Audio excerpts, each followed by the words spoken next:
Cops of Reddit, what is the most suspicious thing you've ever caught somebody doing for a totally legitimate reason? 3 a.m. on a weeknight and I pull up behind a car at a light.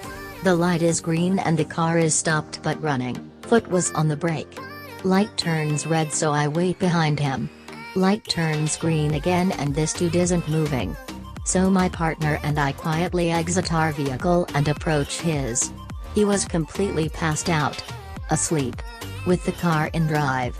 We woke him up and talked to him to make sure he wasn't drunk and he was just tired because his wife had a baby a few days ago and needed him to run to the store for something. That newborn sleep deprivation is real. Definitely dangerous to drive sleep deprived though. I read somewhere that driving while sleepy is almost as bad as driving drunk. Sleep deprivation has the same symptoms as drunkenness. There's an old penitentiary in the middle of the city here. It was to be deactivated and it finally was shut down by the governor. People got used to that building being empty. But, for some bureaucratic reasons, they had to reopen it again, temporarily. That means holding bad people in again, and even though the neighbors weren't happy about it, they didn't think much of it, since it was temporary. Anyway, it is a building very close to the road, to residences and commercial buildings. It's not a huge place but it has tall walls built somewhat like a fort, or a castle. Then one day, I wasn't even working, I'm driving by the street behind it and I see 4 people rappelling down the fucking wall. They weren't doing it each on their own rope, they were doing it in the same rope, and it looked a whole lot like that Hollywood scene where the prisoners escape down the sheets rope. This was in the middle of the day too, noon I think. I had to go around, find a place to park my car and observe. I called in HQ and asked if the old penitentiary was still open and just get its status. While I did this I got to really see what they were doing and it didn't look like escapees anymore. It turned out to be graffiti artists hired by the state to paint that big wall facing the houses. Only part of the building was reactivated and this wall was on the deactivated wing. The graffiti artists were assessing something. This was 3 years ago. There's a cool painting on it now. I'm still glad I didn't have to chase 4 inmates that day. I find so many suspicious vehicles in our National Veterans Cemetery in my jurisdiction. They almost always turn out to be Pokemon goers. This is a thing? My father's buried in one and I can barely find the grave with a map. Maybe Pokemon Go will help. Where else are you gonna find ghost Pokemon? Here's a story from a family friend who was a sergeant in a major West Coast city. One of his new officers was late for roll call one night. After about 45 minutes, sergeant gets a call from another station asking if he was the sergeant for the missing officer. Hilarity ensues. Apparently, the missing officer was getting ready to leave his apartment for roll call for the night shift. As he walked out to the stairs, he sees a guy in a ski mask hop through his neighbor's window. Cop radios the burglary in progress and runs back to his apartment to get his shotgun. When he gets back to neighbor's house, he heard a female screaming and the sounds of a struggle. Cop announces himself, kicks open the front door, runs to the kitchen and sees what he thinks is ski mask guy sexually assaulting the neighbor. The neighbor sees cop with shotgun screaming at ski mask guy and she completely freaks out. Turns out ski mask guy was neighbor's boyfriend, husband doing some sort of role-play fantasy at neighbor's request. At least nobody got shot and apparently, the cop was known thereafter as Officer Cockblock. Son of a cop. My dad told me about a time, back in the 80s. My father was sitting in his cruiser, around the corner from a bar. A car drives by swerving a little with exhaust coming for the tailpipe, signifying a recently started vehicle. Pulls the guy over. Smells alcohol on the driver, while also noticing a large staff in the back seat. He has the driver step out, then inquires about the staff. The driver tells my dad I'm a black belt in Kung Fu, I use it in class. So my father, unconvinced, asks him to demonstrate his proficiency with the staff. Wells proving his sobriety in a sort of impromptu field sobriety test. The driver puts on a little show for Dad on the side of the road. Dad's enjoying the show, but starts to hear sirens coming from all directions. A passerby had seen my dad on the side of the road in a face-off with a crazy man and a stick. Thinking my dad was in need of help, the passerby called the cops. Apparently, my dad had been so wrapped up in the show, he had not heard the radio calls for him. So dispatch sent all available units to his rescue. Passerby thought my dad was getting ass kicked by ninja. Police officer here. Long story short, guy gets locked out of his house by his wife and we catch him trying to get back into his house. It was just after midnight and we got a call of a suspicious person looking into a home. We respond code 2, lights, no sirens, and switch off the lights before we get close to mask our approach. As we pull up to the house, we see no signs of anyone at the front of the house, so we walk around the rear and bam, guy with a crowbar wrenching on the back door. I yell, police, drop the crowbar. Dude starts screaming and nearly crying because we scared him so bad. Turns out he went to Tim Hortons to get a coffee as him and the wife had a few drinks and he forgot his keys and cell phone in the house. She was so drunk she forgot he left and locked the doors like she does every night. Poor bastard tried to wake his wife up and she was passed out and didn't hear him. He grabbed a crowbar from his shed to try to pop the locking mechanism out and we caught him. We managed to get a hold of her by calling her on my cell. When she answered the door, she admitted to accidentally locking him out and gave us the exact same sequence of events. I honestly wish we had body cam so we could replay the poor bastard's face and high-pitched scream. I am the suspect in this situation. I lived in a large town in the south of the UK in my own terraced house. Outside my house was a bus stop so it had a few people who go by outside each day but it wasn't in the heart of the high street. I had suffered from cluster flies for a few days and they came out of nowhere. We are talking maybe 50 or so, which is a little alarming, but there was nowhere I could see they were coming from. I got rid of them as quick as they came about and went about my day as normal. One day at the weekend I had a knock at the door with riot police who stated they believed that someone had died in the property and they were able to enter under an emergency act of law without a warrant. In their wisdom they spoke to the neighbors about who lived here after a report from an elderly lady visiting the bus stop.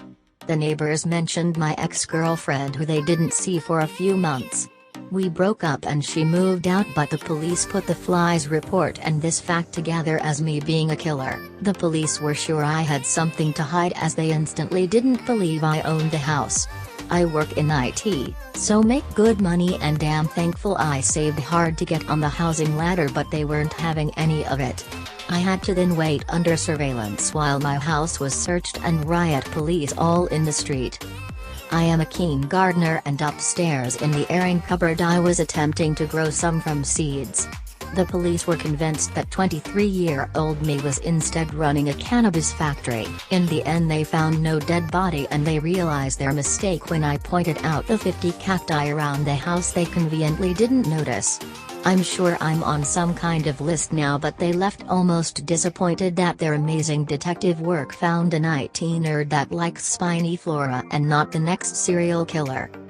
DLDR, police thought I murdered my ex-GF and was running a cannabis factory in my home. Huh.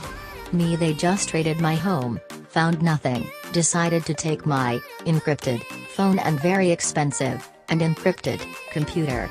Kept it for like 4 months, broke the screen on the phone and my expensive SSD. Somehow, not even sure how, but 2 pins were broken. Then just case dropped. No interrogation, no nothing. Then they had me go get the stuff, my own stuff, in a city an hour away. By public transportation. I can just pay for DHL, come on. But nope. I had to play Factorio on a very shitty i3 5005U laptop that overheated if I didn't use an external fan. Fuck the cops. At least my lawyer earned 600 just for a 20-minute chat. I'm waiting to get my seized phone back on July 5th, fingers crossed. If it's broken, I don't know what I'll do. But the cop is a jerk and I wouldn't have put it past them to drop it a few times. I hope it's okay. I have pictures from about 6 hours prior to them taking it, so if the camera is broken I'll have proof, but I've been fighting for 3 months. I don't want to fight anymore. I just need a small win. Just one. I've lost everything. They will do absolutely nothing even if your property was damaged by them. Sorry.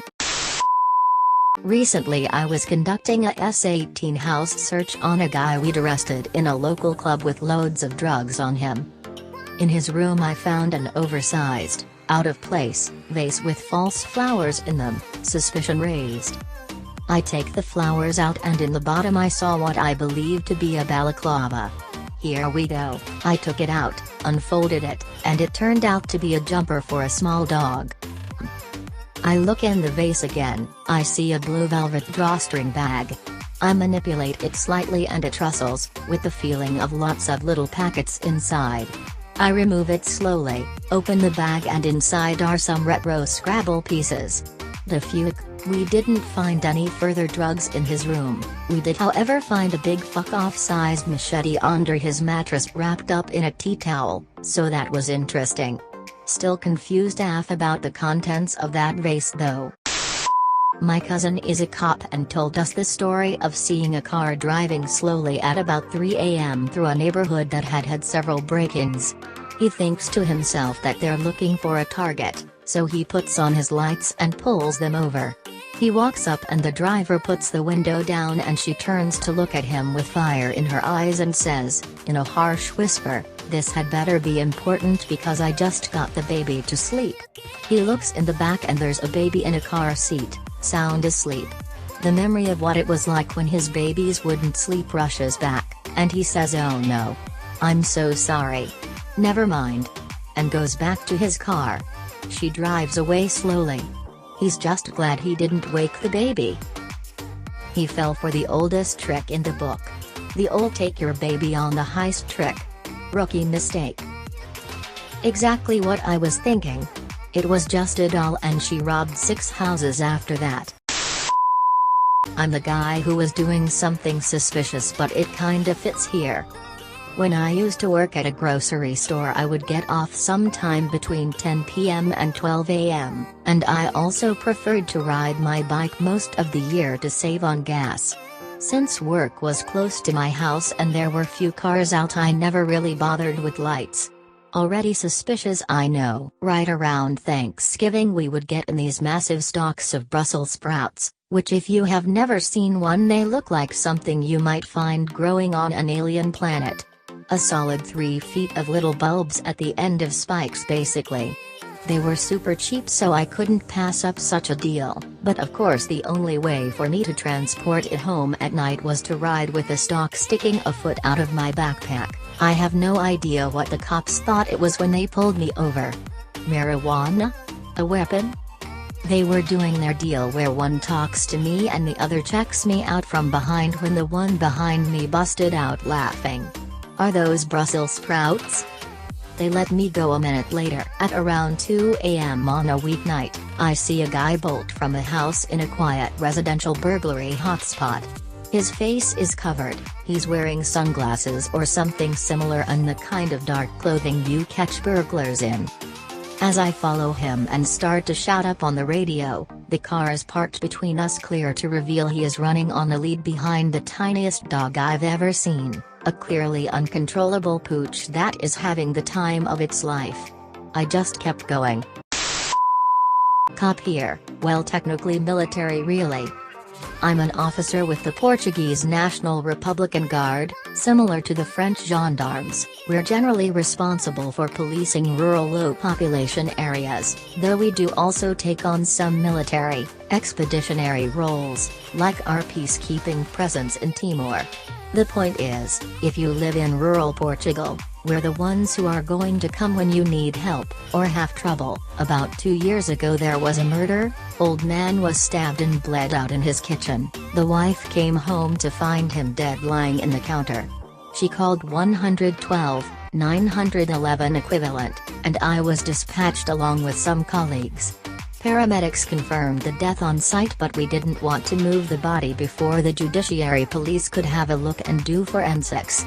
Not only that, but the old lady wasn't doing so good with the shock, so after about 20 minutes of her hyperventilating we got her in the ambulance and paramedics took her to the hospital. That means me and my colleague were left guarding the body and trying to keep things as we found them, while still looking around for evidence. About an hour later we hear a truck arrive. My colleague goes up from the basement where we were, but I stay longer to have a better look around. Come back up 10 minutes later to find the body gone. I look outside and see two guys shoving it into the back of a nondescriptive refrigerated truck. I come out running and yelling with my gun out, thinking the murderer was back and trying to cover their tracks.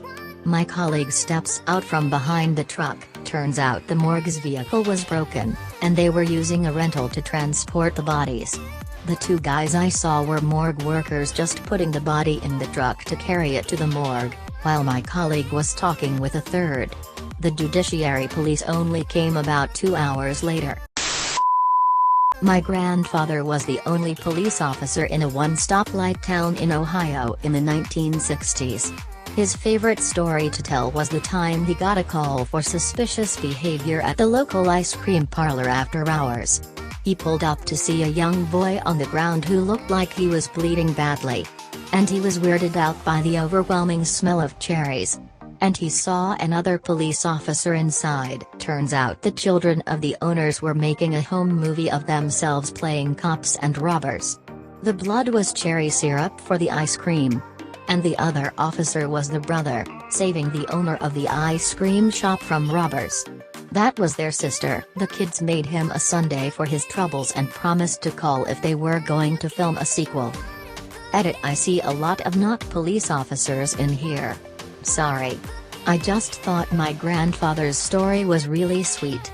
He passed away 25 years ago, so no way he can log on to tell it. Edit: thanks for the silver heart and thanks for the gold, too. Very kind and generous folks on Reddit today, and for the folks asking about the baby. No, the baby wasn't a sequel home movie. She was a real little girl. The town was a 25-minute drive from a hospital and a lady was in labor. Apparently she was a first-time mom maybe? Or labor progressed really quickly? I'm not 100% sure, and I can't exactly ask. There wasn't time to wait for an ambulance, so he told her and her husband to hop in. He started driving, lights and siren on, hoping they'd get there in time. They didn't. So he pulled over and they delivered the baby in the back of his police car and he finished driving them to the hospital. I understand that he helped with calves and other animals on the family's farm, so he wasn't completely clueless on what to do. Baby girl was healthy. She was one of my mom's best friends in school. They made her an honorary deputy and gave her a little star for her first baby pictures though. I think she became a nurse when she grew up. My mom isn't available to confirm. Edit: I love that you guys are curious about the town, but I still have family there and I'd rather not have them doxxed or me doxxed or ask loads of questions. My grandmother is still very much alive and very much a widow going on 80 years of age. She'd be delighted that her beloved husband made people smile decades after he passed.